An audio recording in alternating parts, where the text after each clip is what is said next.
नमस्कार विद्यार्थी मित्रांनो आणि पालकांनो, स्वागत आहे तुमचं इंजिनिअरिंग ॲडमिशन 2025-26च्या व्हिडिओ सिरीजमध्ये आणि तुमच्या आवडत्या चॅनलवर म्हणजेच चव्हाण सर की क्लास. मित्रांनो, आजपासून काही कॉलेजचे अगेन्स्ट कॅप म्हणजे ज्या सीट व्हेकंट राहिल्यात कॅप राऊंड नंतर, तर त्याचे राऊंड ऑलरेडी चालू झालेत आणि काही विद्यार्थ्यांनी ते अटेंड पण केलेत आणि त्यानंतर त्यांच्याशी माझं बोलणं पण झालं आणि त्यांनी मला त्यांचा एक्सपिरियन्स शेअर केला. त्यातून मला वाटलं की तुमच्यासोबत ज्या काही त्यांना समस्या आल्या, जे काही प्रॉब्लेम्स त्यांनी फेस केले ते तुमच्यासोबत डिस्कस करावे आणि तुम्ही पण या गोष्टींची काळजी करावी, कारण उद्यापासून सगळ्या कॉलेजेसचे अगेन्स्ट कॅप राऊंड चालू होत आहेत आणि त्याबद्दलचे नोटिफिकेशन प्रत्येक कॉलेजने त्यांच्या वेबसाईटवर दिलेले आहेत. प्रोव्हिजनल मेरिट लिस्ट किंवा तुम्ही फायनल मेरिट लिस्ट म्हणा, या सर्व त्यांनी त्यांच्या वेबसाईटवरती अपलोड केलेल्या आहेत. तर आता त्या फक्त तुम्ही पाहायच्या आहेत. त्यांनी जे शेड्यूल दिलं असेल ते कसं फॉलो करायचं वगैरे आणि तिथे गेल्यानंतर काय काय गोष्टींची खबरदारी घ्यायची हे सर्व मी या व्हिडिओमध्ये सांगणार आहे. तर व्हिडिओमध्ये शेवटपर्यंत सोबत राहा, नीट सर्व गोष्टी समजून घ्या, कारण मी जेव्हा कमेंट्स येतात तेव्हा एक गोष्ट माझ्या लक्षात येते की व्हिडिओमध्ये सर्व गोष्टी असूनही सेम क्वेश्चन्स, ओके, म्हणजे व्हिडिओमध्ये मी त्या गोष्टी एक्सप्लेन केलेल्या असतात तरीही सेम क्वेश्चन्स मला कमेंट्समध्ये येतात. त्यामुळे व्हिडिओ नीट पहा, समजून घ्या सर्व गोष्टी आणि त्यानंतरही जर काही डाऊट्स असतील तर ऑफकोर्स तुम्ही कमेंट बॉक्समध्ये कमेंट करा. ओके, व्हिडिओ सुरू करण्याअगोदर एकच रिक्वेस्ट आहे, ती म्हणजे हा व्हिडिओ जास्तीत जास्त लोकांपर्यंत पोहोचावा, जेणेकरून गरजू विद्यार्थी आणि पालकांचे त्यांच्या मनातील काही शंका असतील तर त्या दूर होण्यास थोडीफार मदत होईल. So without wasting much more time मी आजचा व्हिडिओ सुरू करतो आणि पाहू इंजिनिअरिंग ॲडमिशन प्रोसेसमधील जो अगेन्स्ट कॅप राऊंड आहे किंवा इन्स्टिट्यूट लेवल मीन्स मॅनेजमेंट कोटाचा जो राऊंड आहे त्याबद्दलचे महत्त्वाचे अपडेट्स. तर मित्रांनो, सुरुवातीला आपण पाहू. आता अगेन्स्ट कॅपबद्दल मी बोलतो, इन्स्टिट्यूट लेवल किंवा मॅनेजमेंट सीटबद्दल बोलण्यासारखं जास्त नाही आहे, कारण तो आता म्हणजे प्युअर मेरिटचा खेळ राहिलेला नाही आहे, तर तो ज्यांच्याकडे फी भरण्याची क्षमता आहे त्या लोकांमधील मेरिटचा तो खेळ राहिलेला आहे. ओके, तर त्यामुळे मी जास्त करून आज अगेन्स्ट कॅप, ओके, म्हणजे थोडक्यात सीट्स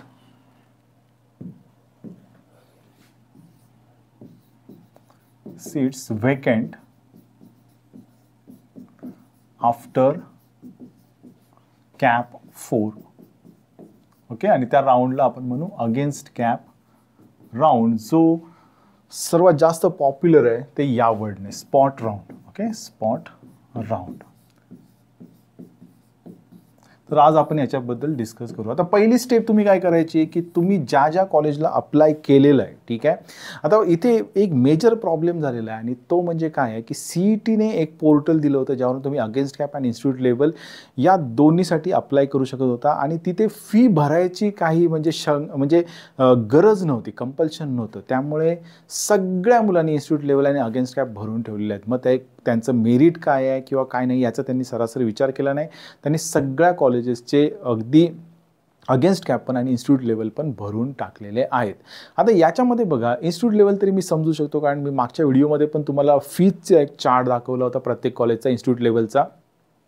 तर त्यामध्ये कसं की कमी मेरिटमध्ये पण जर पैसे भरण्याची क्षमता असेल तर त्याला एक मोठी जंप घेता येऊ शकते. ओके, पण अगेन्स्ट कॅपमध्ये असं होणार नाही. अगेन्स्ट कॅप हा प्युअरली मेरिटवरतीच होणार आहे आणि सर्व स्टुडंट त्यासाठी एलिजिबल आहेत. ओके, तर त्यामुळे आता इथे बघा, ज्यांनी अगेन्स्ट कॅप राऊंडचे फॉर्म भरलेत, ठीक आहे, तर तुम्ही जर कॉलेजची मेरिट लिस्ट पाहाल तर एक गोष्ट तुमच्या लक्षात येईल. जर कॉलेजची मेरिट लिस्ट पाहिली आपण, जी त्यांनी त्यांच्या वेबसाईटवर दिलेली आहे, available on the college website. Okay, available on the college website, इथे लिहितो college merit list available on college website. तर पण तिथे काय झालं, प्रत्येक लिस्टमध्ये हजारो स्टुडंट आहेत, हजारो स्टुडंट. ओके, कारण काय तर CET पोर्टलवरती अवेलेबल आहे. आता इथे एक फायदा असा झाला आहे की त्यामुळे एक सगळं मेरिट समोर आलेलं आहे आणि व्हेकंट सीटचं तुम्हाला माहिती आहे, मी काल दाखवलं मागच्या व्हिडिओमध्ये की CETच्या वेबसाईटवरती व्हेकंट सीटचा सर्व चार्ट आलेला आहे. मग त्यावरून पण तुम्हाला म्हणजे बऱ्याच लोकांना कल्पना येईल की त्या कॉलेजला जायचं की नाही जायचं. हा एक उत्तम मार्ग आहे की तुम्ही त्या कॉलेजला जायला पाहिजे की नाही पाहिजे. एखाद्या कॉलेजचं जर मेरिट जर कॅप 4चा एक थोडक्यात सांगतो तुम्हाला, कुठल्या कॉलेजला जायचं कुठल्या कॉलेजला नाही जायचं हे जर तुम्हाला समजून घ्यायचं असेल तर समजा जर तुम्हाला कॅप 4ला एक 10 नंबरचा ऑप्शन जो तुम्ही ऑप्शन फॉर्म भरला होता, ठीक आहे, त्यातला ऑप्शन 10 लागला असेल तुम्हाला, ठीक आहे. तर मी तुम्हाला आधी सांगितलं की याच्या वरचे जे ऑप्शन्स तुम्ही दिले होते त्यातला 7, 8, 9 ह्या 3 कॉलेजसाठीच तुम्ही ट्राय करा जास्तीत जास्त. ओके, हां, इन्स्टिट्यूट लेवलसाठी अगदी तुम्ही पहिल्या कॉलेजपासून जरी ट्राय केलं तरी चालू शकतं, कारण सध्या आता ॲडमिशन मिळण्याचे चान्सेस खूप आहेत. पण जर अगेन्स्ट कॅपसाठी आपण विचार केला तर हार्डली 3 ऑप्शन्स सफिशियंट आहेत. त्यातही ह्या ऑप्शन 10 मधलं म्हणजे तुम्ही 9चा कधी विचार करू शकता जर तुम्हाला 10 मध्ये, ठीक आहे, टॉपची ब्रांच असेल तर. म्हणजे इथे जर CS असेल तर तुम्ही इथे कुठेतरी त्यांची जी लोअर कट ऑफवाली CS रिलेटेड ब्रांच असेल त्याचा विचार करू शकता किंवा तिथलाच CSचा विचार करू शकता. पण इथेच जर तुम्हाला CS न मिळता जर CS रिलेटेड असेल म्हणजे लाईक डेटा सायन्स असेल, ठीक आहे, तर पहिले तुम्ही आधी याच कॉलेजमध्ये बेटरमेंट होते का बघा, याच कॉलेजचा तुम्ही अगेन्स्ट कॅप राऊंड अटेंड करा. म्हणजे थोडक्यात ऑप्शन 10 तुम्हाला भेटलेला आहे कॅप 4ला, तो ऑप्शन 10 मध्ये समजा म्हणजे या कॉलेजमध्ये 4 ऑप्शन्स आहेत, लाईक CS आहे, IT आहे, त्यानंतर AI/ML आहे, AIDS आहे किंवा नुसता AI किंवा नुसता DS आहे आणि हा तुम्हाला अलॉट झालेला असेल. ओके, आणि हा तुम्हाला अलॉट झाला असेल तर पहिले आधी तुम्ही याच कॉलेजचा राऊंड अटेंड करा की जेणेकरून तुम्ही इथपर्यंत पोचाल आणि इथे पोचलात, ठीक आहे, CSला, तर मग तुम्ही या कॉलेजचा विचार करा. किंवा तुम्हाला समजा या कॉलेजमध्ये AI/ML टार्गेट असेल किंवा AIDS टार्गेट असेल, समजा AIDS टार्गेट आहे, AIDS भेटला तर मग या कॉलेजचा कुठे AIDS आहे बघा आणि त्यासाठी तुम्ही अप्लाय करा. पण असं डिरेक्टली करू नका की तुम्ही अगेन्स्ट कॅपसाठी स्पेशली सांगतो की 10 ऑप्शन आहे आणि तुम्ही कॉलेज नंबर 2, 3 वगैरे अप्लाय करताय, ते इम्पॉसिबल आहे. ओके, तर त्या गोष्टी तुम्ही करू नका. आता हे बघा, मुलांनी तर अप्लाय करून ठेवलेत, ठीक आहे, पण आता इथे प्रॉब्लेम काय झाला आहे की जेव्हा तुम्ही कॉलेजला जाल, ठीक आहे, आता हे बघा college merit list available on college website, okay, त्यामध्ये तुमचं नाव वगैरे दिसलं. पण आता इथे मेन प्रॉब्लेम असा आहे की तिथे तुम्ही जेव्हा जाल, ओके, कॉलेजला ॲज पर वॉट शेड्यूल, त्यामध्ये शेड्यूल दिलेलं आहे. ओके, कॉलेजच्या वेबसाईटवरती जी प्रोविजनल मेरिट लिस्ट असेल तर 1 to 1000 किती वाजता यायचं किंवा 1000 to 2000 किती वाजता यायचं असं त्यांनी दिलेलं आहे प्रॉपर. तर त्या शेड्यूलप्रमाणे जा, अगोदरही जाऊन ते तुम्हाला आत घेणार नाहीत, ठीक आहे, आणि नंतर जाल तर तुम्हाला एंट्री देणार नाहीत. तर एक लक्षात ठेवा, follow the time. Okay, punctual राहा, ठीक आहे, reach before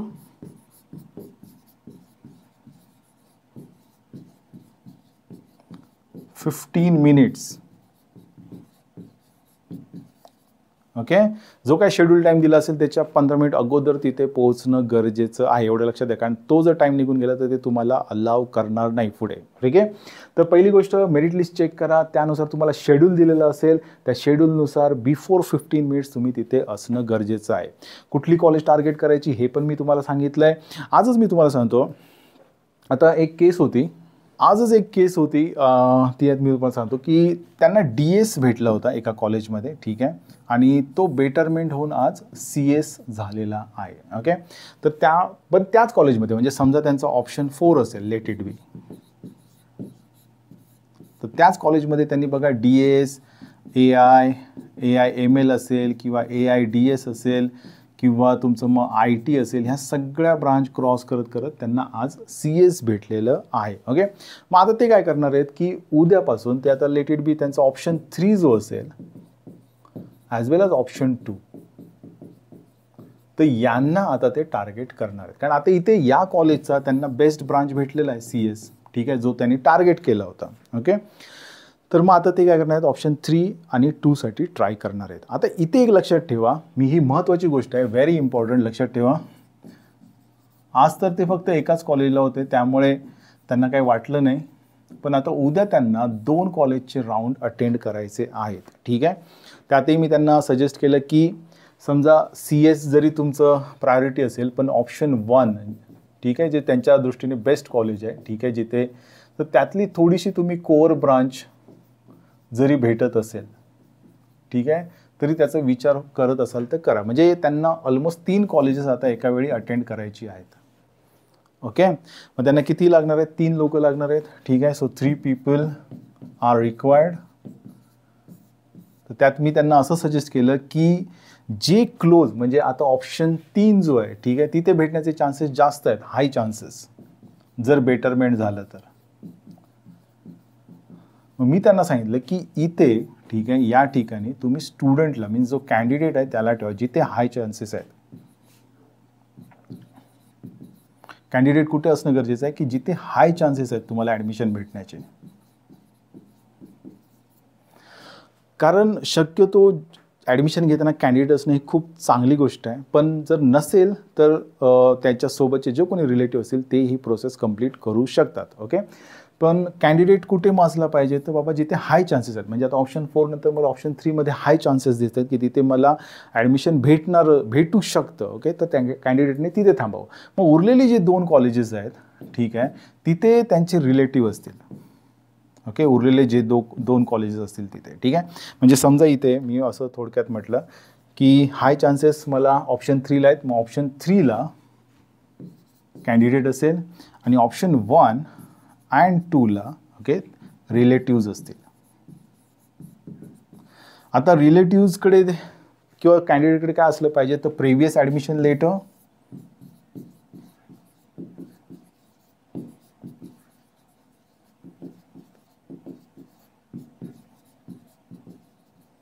plus 2 photocopy set.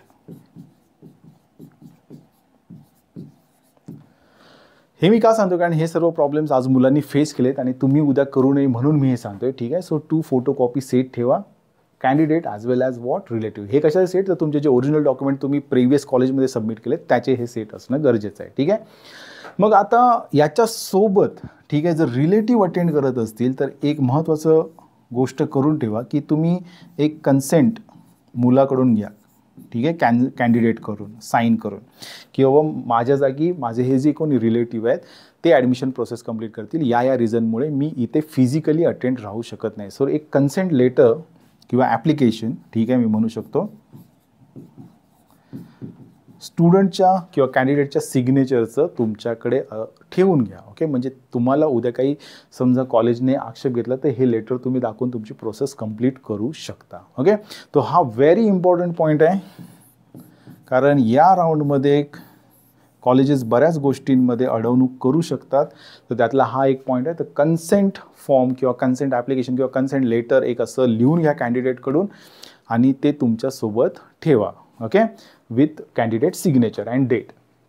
तर हे बघा आता काय झालं, टार्गेट काय करायचं आहे त्यामधली मी एक केस सांगितली. ऑप्शन 4 मध्ये DS चा CS झाला आहे त्यांचा, म्हणून आता ऑप्शन 3 आणि ऑप्शन 2 टार्गेट करतात एकाच वेळी. पण मी त्यांना सांगितलं की ऑप्शन 1 जे बेस्ट कॉलेज आहे तर तिथे एखादं तुम्हाला अगदी इलेक्ट्रॉनिक्स जरी भेटत असेल तरी विचार करा. ठीक आहे, तर त्यामुळे आता ते 3 कॉलेजेसनं जाणार आहेत एका वेळी, त्यामुळे त्यांना 3 लोक लागणार आहेत. 3 लोकांमधला कॅन्डिडेट कुठे राहणार तर हाय चान्सेस जिथे आहेत ॲडमिशनचे तिथे कॅन्डिडेट स्वतः राहील आणि उरलेल्या 2 ठिकाणी रिलेटिव्ह जातील. रिलेटिव्सकडे काय काय पाहिजे तर बाबा of course previous admission letter plus 2 photocopy set, याचे पण म्हणजे फोटोकॉपीज असेल. ओके, आणि त्यानंतर मग रिलेटिव्सकडे कन्सेंट फॉर्म स्टुडंटचा, ठीक आहे, consent form with signature and date त्याने देणं अपेक्षित आहे. म्हणजे काही प्रॉब्लेम आला तर म्हणजे त्या ॲप्लिकेशनमुळे तो सॉर्ट आउट होऊन जाईल. ओके, तर हे होतं की आजचा म्हणजे जो एक स्टुडंटचा एक्सपिरियन्स आहे तो मी शेअर केला आहे.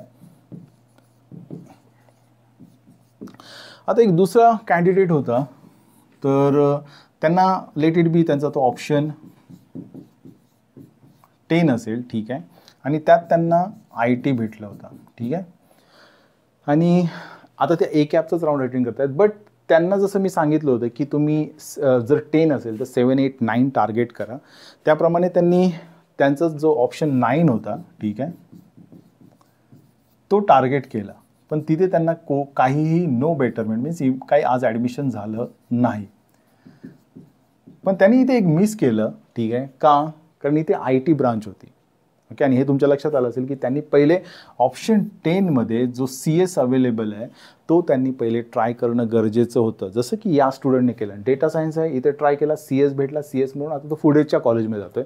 तसंच यांनी इथे IT CS आणि इथे पण त्यांनी अप्लाय करताना डिरेक्टली CS साठी अप्लाय केला. तर तुम्हाला ऑप्शन 10 मध्ये CS नाही आहे, यू आर हॅव्हिंग IT आणि तुम्ही ऑप्शन 9 मध्ये CS साठी ट्राय करताय. सो ही एक खूप मोठी जम्प झाली. ठीक आहे, जी सहसा पहिल्या दिवशी तरी होणं कठीण आहे, पण अजून सबसिक्वेंट राऊंड्स आहेत. अगदी 13 तारीखपर्यंत ट्राय करायचं आहे. ठीक आहे, मी सर्व कॅन्डिडेट सांगतो, ऑल कॅन्डिडेट्स जे पण ए कॅपला ट्राय करताय, ठीक आहे, अगेन्स्ट कॅप, त्या सर्वांनी कधीपर्यंत ट्राय करायचं, तर 13th पर्यंत ट्राय करा. शेवटच्या दिवसापर्यंत ट्राय करायचं अगेन्स्ट कॅपला. 14, 15 पण आहेत, पण 13 नंतर रिफंड नाही आहे असं CET सेलने त्यांच्या पोर्टलवर लिहिलेलं आहे. म्हणजे पहिलं जर कुठे ॲडमिशन घेतलं असेल तर तिथली फी तुम्हाला रिफंड भेटणार नाही. सो तुम्हाला जर तसं चालत असेल तर तुम्ही अगदी 15th सप्टेंबरपर्यंत करू शकता. ठीक आहे, अगदी 15th सप्टेंबरपर्यंत. सो हे 2 एक्सपिरियन्स होते आजचे. ओके, तर आता back to the main point. तर हे बघा, तुम्ही कॉलेजची मेरिट लिस्ट पाहिली, त्यानंतर कॉलेजला व्हिजिट कसं करायचं, शेड्यूल पाहायचं. शेड्यूलच्या अगोदर म्हणजे एक 15 मिनिट तुम्ही तिथे असणं अपेक्षित आहे. ओके, ठीक आहे.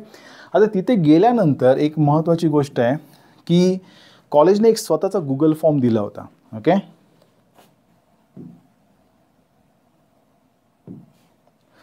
दोन मेथड होत्या अगेन्स्ट कॅपला अप्लाय करण्यासाठी. एक CET पोर्टल आणि एक दुसरा होता कॉलेज गुगल फॉर्म, किंवा त्यांचं काहीतरी एक प्लॅटफॉर्म असेल त्यावरून त्यांनी तो फॉर्म भरून घेतला होता. तर इथे ना तुम्ही जेव्हा अप्लाय करत होता तेव्हा फीज नव्हती, नो फीज.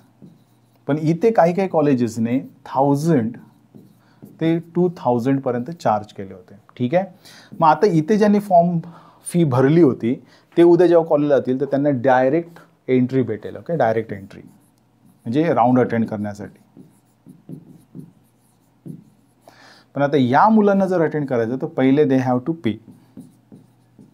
ओके, पे जी काही फी असेल 1000 किंवा जी काही 2000 जी असेल ती पे करायची आणि मग एंट्री असणार आहे. मग आता इथे एक काय झालं आहे की CET सेलमधून ज्यांनी ॲप्लिकेशन केली त्यांना आता आज मेरिट लिस्ट बघितल्यानंतर एक आयडिया आली असेल की खरंच जायची गरज आहे की नाही जायची गरज आहे, आणि त्यावरून ते डिसाईड करतील and they can save there money. Okay, but या केसमध्ये आता मुलांनी भरलेलेच आहेत आणि आता जी CETची जी काही मेरिट लिस्ट कॉलेजवर असेल त्याच्यावरून तर त्यांनाही आयडिया येईल की आता हे अटेंड करायचं की नाही, की हे पैसे त्यांचे ऑलमोस्ट लॉस्टमध्ये गेलेले आहेत. ओके, ठीक आहे. सो इथे या मुलांचा थोडा फायदा होताना मला दिसतोय. ठीक आहे, बट मी अजूनही सांगतो की जर तुम्हाला ए कॅप अटेंड करायचं आहे तर कोणकोणते पॅरामीटर्स, रेफरन्स थोडक्यात मी सांगतो, तुम्ही काय रेफर करा. पहिले तर कॅप 4चा म्हणजे 2025-26 जो आत्ता कॅप 4 झालेला आहे त्याचा कट ऑफ चेक करा. दुसरी गोष्ट लास्ट इयर कट ऑफ, आणि तिसरी कॉलेज लिस्ट, जे सर्व म्हणजे सगळ्या यूट्यूब चॅनलवरती वगैरे तुम्हाला अवेलेबल आहे. कॉलेजचे जे प्रेफरन्स असतात ते मी पण दिलेत. ठीक आहे, तुम्ही पाहू शकता. मग काय करायचं, आता जे पण कॉलेज टार्गेट करतात त्यांचा कॅप 4चा कट ऑफ पहा. समजा तिथे 95ला क्लोज होत असेल तर एक 93-92% वाल्या मुलांनी तिथे जाण्या म्हणजे एक अपेक्षित आहे. ओके, पण एकदमच 80% वाल्यांनी जाऊन तिथे काही होणार नाही आहे. ओके, त्यानंतर आता मी तर आज 1-2 कॉलेजच्या लिस्ट पाहिल्या, तर ज्या कॉलेजचा कट ऑफ 98% जास्त आहे त्या कॉलेजला 40-40% वाल्या मुलांनी पण ए कॅपचे फॉर्म भरलेले आहेत because of what CET portal. Okay, चलो ट्राय करके देखते हैं. ओके, ट्राय करून बघण्यात काय हरकत आहे, म्हणून पण भरले गेलेले आहेत. ओके, तर ती मुलं काही येत नाहीत अशा ठिकाणी. आता last year cut off means 2024-25चा कट ऑफ पहा, त्याच्यावरून पण तुम्हाला एक आयडिया येऊन जाईल.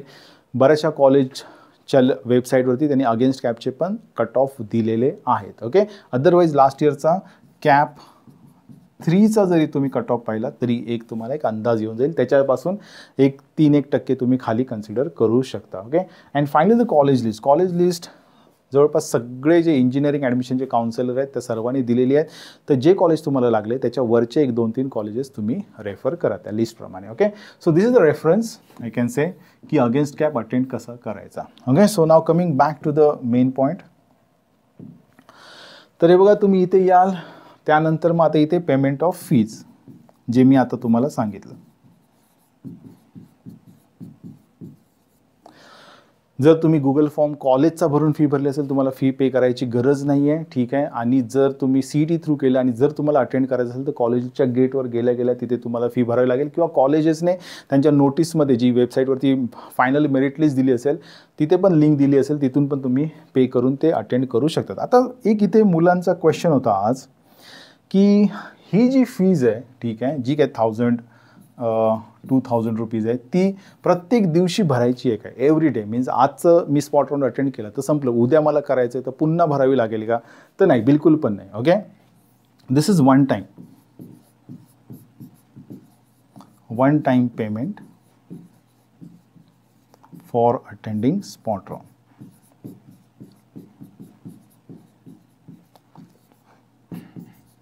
कुठलं, तर हे जे तुम्ही 1000-2000 भरताय, ठीक आहे, तर ते वन टाईम असतं, तुम्हाला परत ते भरावं लागत नाही. तुम्ही म्हणजे आजपासून 15 तारीखपर्यंत त्या कॉलेजला सगळे राऊंड अटेंड करू शकता. ओके, ठीक आहे. सो हा पण एक डाऊट होता, तो क्लिअर केला आहे मी इथे. तुमचा डॉक्युमेंट्स आणि प्लस कन्सेंट फॉर्म हा पण डाऊट मी क्लिअर केलेला आहे तुमचा. ओके, आणि हे सगळे झाल्यानंतर ते काय करणार आहेत की आता समजा 1 to 1000 असा जो सिरियल असेल,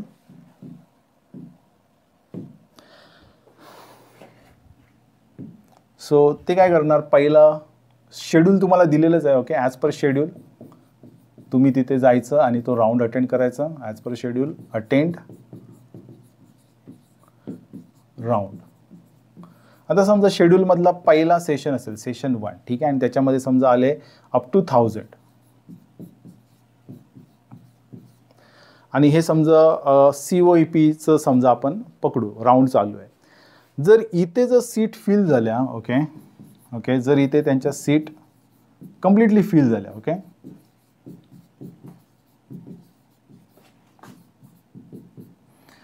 तर मग जे सबसिक्वेंट राऊंड्स असतील लाईक सेशन 2चा असेल किंवा सेशन 3 त्यांनी दिला असेल, हे सगळे कॅन्सल होऊन जातात. Okay, cancelled.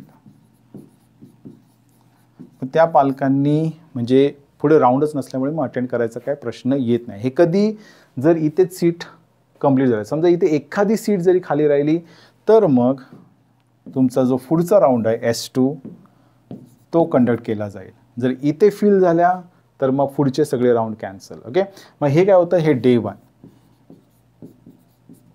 आता हे केल्यानंतर, ठीक आहे, रात्री शक्यतो रात्री 8च्या आसपास वगैरे ते दुसऱ्या दिवसात म्हणजे त्या दिवसभरात जर अजून काही कॅन्सल झालेले असतील ॲडमिशन आणि सीट वेकंट झाली तर ते डे 2चं पण पुन्हा स्पॉट राऊंडचं शेड्यूल देतात. ओके, शेड्यूल देतात. त्यामुळे इथे तुम्हाला कॉलेजची वेबसाईट फ्रिक्वेंटली चेक करायची आहे. ठीक आहे, very important. Check college website daily and after every 1 hour. Okay, हे तुम्ही करायचं. झोपायला जायच्या अगोदर हे चेक करून घ्यायची, त्यानंतरच झोपायचं. ठीक आहे, कारण जर डे 1ला सगळे राऊंड संपल्यानंतर समजा त्या दिवसभरात एखाद्या मुलाचं कुठेतरी दुसरीकडे ॲडमिशन झालं, ओके, आणि ती सीट वेकंट झाली तर ते रात्रीच शेड्यूल लावतात की उद्या राऊंड 2 आहे तर तुम्ही अटेंड करायचा आहे. ओके, ठीक आहे. सो इथे मी काय सांगितलं की ॲज पर शेड्यूल तुम्ही जाल तिथे, पण सेशन 1, सेशन 2, सेशन 3 म्हणजे अप टू 1000, त्यानंतर अप टू 5000 असं दिलं असेल, किंवा त्यानंतर अप टू 10,000 असे त्यांनी शेड्यूल दिलेले असतील. ठीक आहे, तर त्यापर्यंत जा. पण समजा इथेच सीट फिल झालं तर पुढचे राऊंड होणार नाही, इथे फिल झालं तर याच्या पुढचे राऊंड होणार नाही.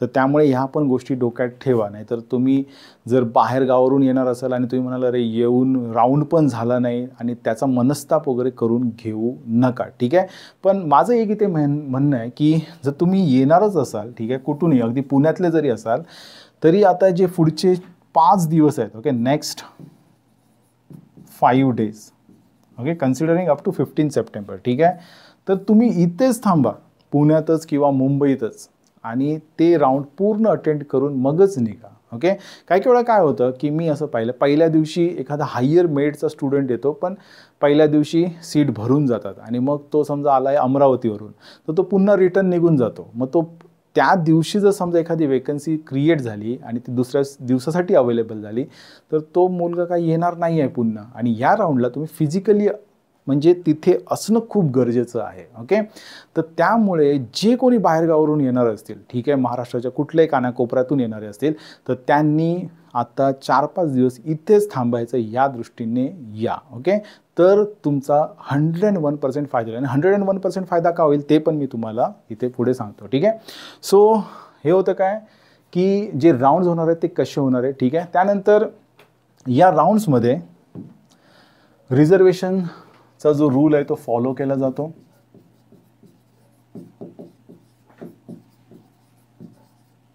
जे काय असतील ते फॉलो केले जातात. ओके, रिझर्वेशन रूल जे काय असतील ते फॉलो केले जातात. मग त्यामुळे अगेन्स्ट कॅपमध्येच ओबीसीची जागा असेल तर ती ओबीसीलाच जाते. ठीक आहे, त्यानंतर एससीची असेल SC candidate, ST candidate, then NT, VJ, जे काय असेल कुठली कॅटेगरी असेल, ठीक आहे, मग ती एससी बीसी जरी असली, ठीक आहे, तर त्याच्याच कॅन्डिडेटला ती सीट जाणार. ओके, ठीक आहे. आणि मग त्यानंतर मग ओपनच्या सीट. आता ओपनच्या सीटसाठी सर्वजण ॲप्लिकेबल आहेत. ओके, ओपनच्या ज्या सीट्स असतात त्यासाठी सर्व मुलं ॲप्लिकेबल. सो मोस्टली जो फ्लो असतो सीट भरण्याचा, ठीक आहे, तो असा असतो की पहिले ओपनच्या सीट भरल्या जातात बिकॉज ऑल आर एलिजिबल.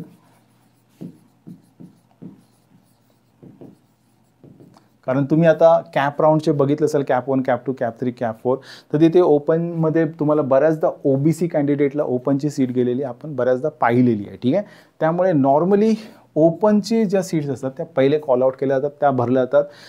त्यानंतर मग ओबीसी आणि रिमेनिंग कॅटेगरीज. ठीक आहे, असं म्हणजे त्यानंतर ओबीसी म्हणण्यापेक्षा मी म्हणेन की कॅटेगरी सीट्स ज्या काय अवेलेबल असतील त्यानुसार.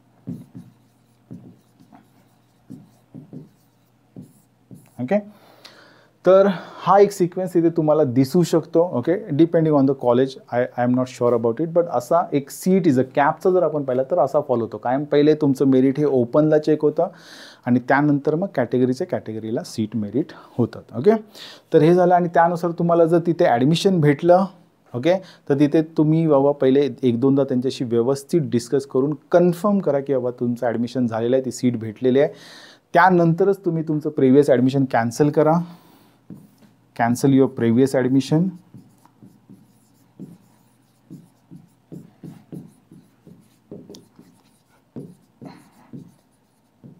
आता हे कसं कॅन्सल करायचं तर तुमच्या CET लॉग इनमध्ये तो ऑप्शन असतो कॅन्सल युअर ॲडमिशन. कॅन्सल केलं की तुमचा जो काही EN नंबर असेल तो ओपन होऊन जातो पुढच्या ॲडमिशनसाठी आणि मग ज्या कॉलेजमध्ये तुम्ही गेले ते तुम्हाला सीट अलॉट करतात किंवा ॲडमिशन देऊन टाकतात. ठीक आहे, आणि तिथे मग तुम्ही तुमचं आधीचं ॲडमिशन लेटर आणि झेरॉक्स सेट दिले ओरिजिनल डॉक्युमेंट्सचे की तुमचं काम होऊन जातं. ओके, ठीक आहे. आता इथे एक क्वेश्चन आला मुलाचा की सर मी हे राऊंड्स किती वेळा अटेंड करू शकतो. ठीक आहे, म्हणजे क्वेश्चन असा होता की how many times. Okay, can I take admission or cancel the admission? Okay, म्हणजे मी किती वेळा कॅन्सल करू शकतो आणि ॲडमिशन घेऊ शकतो. तर इथे साधं सोपं आन्सर आहे मल्टिपल टाइम्स.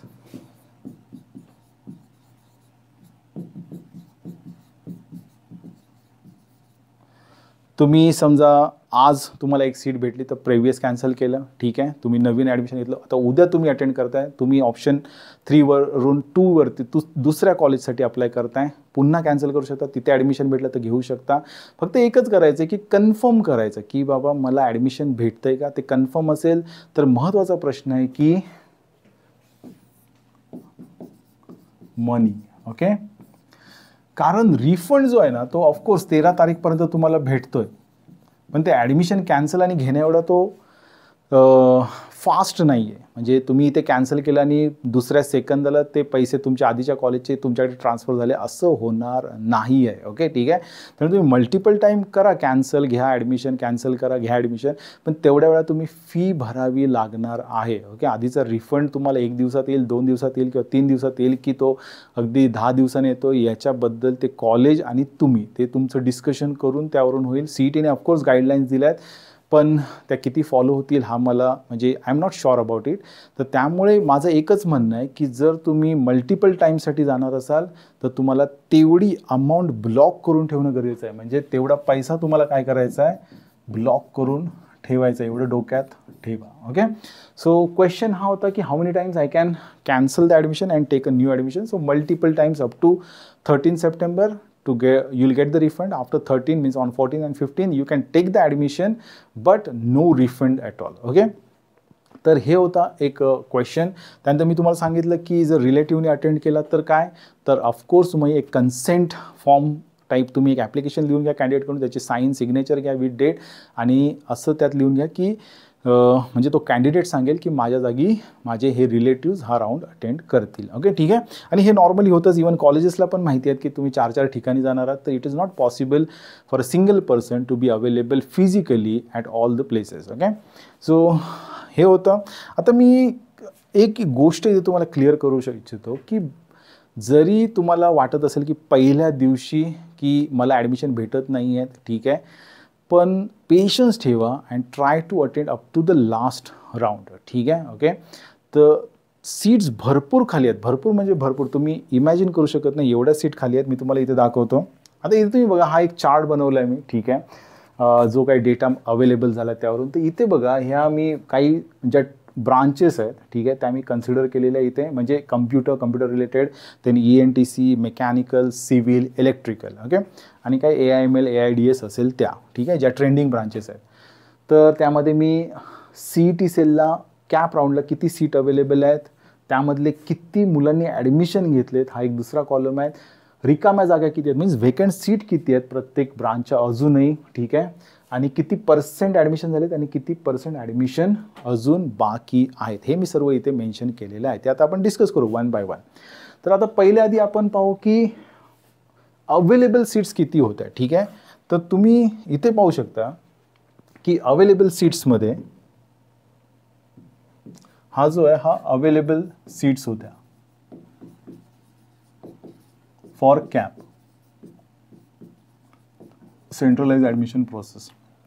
तर इथे तुम्ही पाहू शकता की कम्प्युटर इंजिनिअरिंगला सर्वात जास्त जागा होत्या, 32,171, 32,171 सीट्स अवेलेबल होत्या. त्याच्यानंतर मेकॅनिकलला आहेत सेकंड नंबरला, means 1, this is 2, almost 23,853 seats. Then electronics, okay, then again computer science and engineering, okay, which is similar to the computer engineering, म्हणजे 32 प्लस हे ऑलमोस्ट 20, मीन्स इथेच तुमचे बघा 52,000 सीट्स झाल्या आहेत. त्यानंतर सिव्हिल ऑलमोस्ट 17,000 5व्या नंबरवरती. Then IT again CS related झालेलं आहे, ओके, ऑन 6th नंबर, म्हणजे एवढ्या सीट्स अवेलेबल आहेत कॅपसाठी. Then electrical on 7th, then AIDS at 8, AIML at 9, but it is CSE AIML and this is only AIML. So हे top 10 मी consider केलेत. अजूनही बऱ्याच ब्रांचेस आहेत, त्यांच्या सीट्स तर वेगळ्याच बाकी आहेत, ठीक आहे. पण हे जर टॉप 10 ट्रेंडिंग ब्रांचेसमध्ये आपण पाहिलं तर बघा सगळ्यात जास्त सीट ह्या कम्प्युटर इंजिनिअरिंग, आणि जर तुम्ही जर काउंट केलं तर बघा हे एक, त्यानंतर this one, then IT, AIDS, AIML, AIML. तर एवढ्या सीट्स, ओके, ह्या कम्प्युटर रिलेटेड टॉप 10मध्ये आहे. म्हणजे तुम्ही जर म्हणाल की टॉप 10चा जर आपण एक काउंट काढला तर त्याच्यामध्ये तुम्हाला फक्त आणि फक्त कम्प्युटरच ट्रेंडिंग दिसेल. म्हणजे सर्व मुलांचा कल हा कम्प्युटर किंवा कम्प्युटर रिलेटेड ब्रांचेससाठी तुम्हाला जास्त दिसून येईल. आता सर्वात जास्त ॲडमिशन्स कुठे झालेत ते बघू आपण. त्यानुसार जर केलं आपण तर तुम्ही बघू शकता की कम्प्युटर इंजिनिअरिंगला फर्स्ट प्रेफरन्स दिलेला आहे मुलांनी, ओके, ॲडमिशन घेताना. मला CS भेटते ना, तर पहिला प्रेफरन्स दिलेला आहे. इथे तुम्ही पाहू शकता almost 22,955 admissions in CE only, computer engineering. Then ITला सेकंड प्रेफरन्स दिला आहे त्यांनी मुलांनी. Then third one is computer science and engineering. तर computer engineering and computer science and engineering जास्त फरक नाही आहे, बट स्टील मुलांनी थर्ड प्रेफरन्स या ब्रांचला दिलेला आहे. तुम्ही इथून पाहू शकता जसं जातो आपण तसं किती मुलांनी ॲडमिशन घेतले ते आपण पाहू शकतो. देन मेकॅनिकलला फोर्थ. आता बरेच जण म्हणतात की मेकॅनिकलला ॲडमिशन घेत नाहीत मुलं, बट इथे तुम्ही बघू शकता की मेकॅनिकलला आता मुलं जाताना दिसत आहेत. आणि ऑफकोर्स आता कुठल्याही ब्रांचमधून तुम्ही कम्प्युटर रिलेटेड जे काही कोर्सेस आहेत ते करू शकता आणि IT इंडस्ट्रीमध्ये एंट्री घेऊ शकता. आणि त्यामुळे आता मुलांमध्ये बऱ्यापैकी अवेअरनेस आलेला आहे. त्यानंतर इलेक्ट्रॉनिक्स अँड कम्युनिकेशन, त्यानंतर civil, then electrical, then AIDS, then AIML and last AIML. So हे किती मुलांनी प्रवेश केले याच्यावरून ही व्हॉट यू कॅन से की नंबर्स आहेत. पण आता प्रत्येक ब्रांचमध्ये किती जागा व्हेकंट आहेत त्यावरून आपण बघू. म्हणजे सर्वात जास्त व्हेकन्सी तुम्हाला कशात आहे ते पण कळून येईल. तर सर्वात जास्त व्हेकन्सी ज्या आहेत त्या कम्प्युटर इंजिनिअरिंगमध्येच तुम्हाला दिसून येतील. ठीक आहे, कारण त्यांच्या जागा जास्त आहेत. ॲडमिशन्सच्या नुसार मग तो जो काउंट उरला आहे तो तुम्हाला सगळ्यात जास्त दिसतो. त्यानंतर तुम्ही म्हणाल तर ऑफकोर्स मेकॅनिकलमध्ये अजून रिक्त दिसत आहेत, बऱ्याचपैकी व्हेकंट सीट आहेत. Then electronics and telecommunication and so on. ठीक आहे, तर अजूनही बघा किती सीट्स खाली आहेत. ऑलमोस्ट ह्या टॉप 10 मधल्या म्हणतोय मी. Okay, forget about other branches. हे टॉप 10 ज्या ट्रेंडिंग मुलं धावत आहेत, ठीक आहे, त्यातल्या या वेकंट सीट आहेत. त्याच्यानंतर तुम्ही पाहू शकता की आता पर्सेंटेज वाईज तर सर्वात जास्त ॲडमिशन म्हणजे सीट्स अवेलेबल आणि त्यात मिळालं म्हणून मी ॲडमिशन घेणार अशी जी मुलांची पर्सेंटेज आहे तर IT ला फर्स्ट प्रेफरन्स आहे. म्हणजे समजा एखाद्याला IT अलॉट झालं तर 100 मुलांना अलॉट झालं तर त्यातले जवळपास 90 मुलं ॲडमिशन कन्फर्म करत आहेत. ओके, पण तेच जर आपण computer science and engineering second जर 100 मुलांना हे भेटत असेल तर त्यातले जवळपास 77 मुलं ही ॲडमिशन कन्फर्म करत आहेत. त्यानंतर कम्प्युटर सायन्स अँड इंजिनिअरिंग म्हणजे AIML जो इथे आहे, ठीक आहे, तो बऱ्यापैकी मुलं कन्फर्म करताना दिसत आहेत IT नंतर. ओके, म्हणजे CS भेटलं तरी कन्फर्मेशनचा जो रेट आहे इथे पहा CE, तर त्याचा रेट हा 72पर्यंत पकडा. ठीक आहे, बट AIML भेटलं आहे तर बघा तोच 77पर्यंत जातो आहे. त्यानंतर AIDS पण बऱ्यापैकी मुलं घेताना दिसत आहेत, 74पर्यंत आहे त्याचा. Okay, and then again AIML. So सर्वात कमी जो रेट आहे तो सिव्हिलचा आहे. Okay, 62.69. But of course still I can say जो काही ट्रेंड होता की मेकॅनिकलला मुलं जात नाहीत, इलेक्ट्रिकलला जात नाही, सिव्हिलला जात नाही, तो आता चेंज होताना दिसतो आणि बऱ्यापैकी मुलं ॲडमिशन घेताना दिसत आहेत. ओके, तर ऑफकोर्स मुलांचा जो फोकस आहे तो तुम्ही पाहू शकता की computer and computer related, that's it. पण आश्चर्याची बाब ही आहे की कन्फर्मेशनचा जो रेट आहे तो ITचा सगळ्यात जास्त इथे दिसून येतो आहे. आणि त्यानंतर AIML, AIDS and finally the computer engineering म्हणजे जी मी म्हणतो की जी मेन ब्रांच आहे कम्प्युटरची ज्याच्यातून तुम्ही ह्या सगळीकडे जाऊ शकतात, त्याचाच रेट थोडा मला इथे कमी दिसतो आहे. ओके, नाव लास्ट पर्सेंटेज वाईज जर तुम्ही बघाल तर बघा मिनिमम पर्सेंटाईल हा 23 आहे, मॅक्झिमम 37 पर्सेंटाईल आहे. म्हणजे ओव्हरऑल जर मी कॅल्क्युलेट केलं तर अजूनही ओके जर तुम्ही डेटा पाहाल तर ऑलमोस्ट 33% जागा खाली आहेत, 30 to 33%. आणि जो डेटा आला आहे त्याच्यावरून एक गोष्ट क्लिअर आहे की आतापर्यंत ऑलमोस्ट अराउंड 1,40,000 एवढीच ॲडमिशन झाली आणि टोटल सीट ह्या काहीतरी आपल्या 2 लाख समथिंग अवेलेबल आहेत. ओके, 2Lच्या आसपास. So you can see here की 30 to 33% सीट्स अजून व्हेकंट आहेत.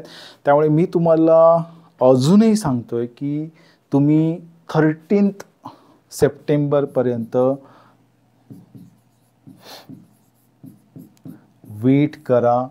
ज्यांना पण फीजचा वगैरे काही प्रॉब्लेम नाही त्यांनी 15पर्यंत करा आणि एक चांगली जंप तुम्ही घ्या. ओके, सो हा डेटा होता. याच्या पुढे बघा तुम्ही जर आता व्हेकंट सीटचा चार्ट पाहिला आपण, ओके, तर मी तुम्हाला इथे दाखवतो. तर इथे बघा VJTI यावेळी सर्वात पहिले फिल झालेलं कॉलेज म्हणजे सगळ्या सीट फिल झाल्या असं दिसणारं कॉलेज म्हणजे VJTI होतं. ठीक आहे, आणि तिथे आता व्हेकंट सीट दिसत आहेत. सिव्हिलच्या 7 आहेत, त्यानंतर जर तुम्ही बघाल तर कम्प्युटरच्या 2 दिसत आहेत, त्यानंतर मग तुम्ही म्हणाल की इन्फॉर्मेशन टेक्नॉलॉजी अगेन 2 दिसत आहेत, त्यानंतर जर तुम्ही म्हणाल की इलेक्ट्रिकल 9 आहेत. ठीक आहे, अँड सो ऑन म्हणजे अजून बऱ्याचशा ब्रांचेस आहेत त्यांच्या आणि प्रत्येक ब्रांचमध्ये तुम्ही म्हणाल तर व्हेकंट सीट दिसत आहेत. म्हणजे ही हालत VJTIची आहे. ओके, जे या इंजिनिअरिंग प्रोसेसमध्ये 2025मध्ये सर्वात पहिले सर्व सीट्स फिल होणारं कॉलेज होतं. त्याच्यानंतर होतं मी अजून एक आपलं टॉपचं कॉलेज पाहू. ओके, तर आता इथे तुम्ही पाहू शकता की COEP कॉलेज. तर COEPमध्ये तर भरमसाठ सीट्स खाली दिसत आहेत. सिव्हिलला 17 सीट खाली आहेत. त्यानंतर कम्प्युटर इंजिनिअरिंगला तर ऑलमोस्ट 21 सीट खाली आहेत. म्हणजे इथे आता मुलं कुठली येणार आहेत तर PICT किंवा SPIDची मुलं घुसणार आहेत. ओके, म्हणजे त्या कॉलेजेसचे अजून सीट व्हेकंट होणार आहेत. त्यानंतर बघा इथे इलेक्ट्रिकल 22, त्यानंतर इलेक्ट्रॉनिक्स अगेन 22, त्यानंतर इन्स्ट्रुमेंटेशन. म्हणजे जर VJT आणि COEPला जर सीट्स खाली असतील तर महाराष्ट्रातल्या सगळ्या कॉलेजमध्ये सीट व्हेकंट आहेत. हे तुम्ही आज लिहून घ्या. ओके, तुम्ही अगदी लिस्टमधलं शेवटचं कॉलेज पहा आणि हे कॉलेज पहा. म्हणजे जर COEP VJTIला व्हेकन्सी आहेत मीन्स वॉट, PICTची मुलं COEP VJTIला ट्राय करतात, SPIDची मुलं VJTI COEPला ट्राय करतात. जर ही मुलं वरती शिफ्ट गेली तर पुन्हा VITPC सोयी इकडे KJ सोमय्या, DJ सांगवी सगळी मुलं वर शिफ्ट होत राहणार आहेत. म्हणजे तुम्ही इथे लिहून घ्या की तुम्हाला ॲटलिस्ट एक ऑप्शन तरी वर जाण्याचा चान्स सरळ दिसत आहे. ओके, मिनिमम सांगतोय मी. तिथे तर जसं खाली झालं तसं तुमची जंप अजून मोठी होऊ शकते जर तुम्ही एक प्रॉपर प्लॅनिंग केलं तर. ठीक आहे, पण मिनिमम एक कॉलेज तुम्ही इथे कन्सिडर करू शकता. ओके, सो माझं सगळं सांगण्याचा उद्देश एकच आहे की तुम्ही पेशन्स ठेवा. ओके, कॉलेजेस व्यवस्थित चांगले टार्गेट करा, फिरा थोडंसं आणि त्या कॉलेजला जाऊन भेटा.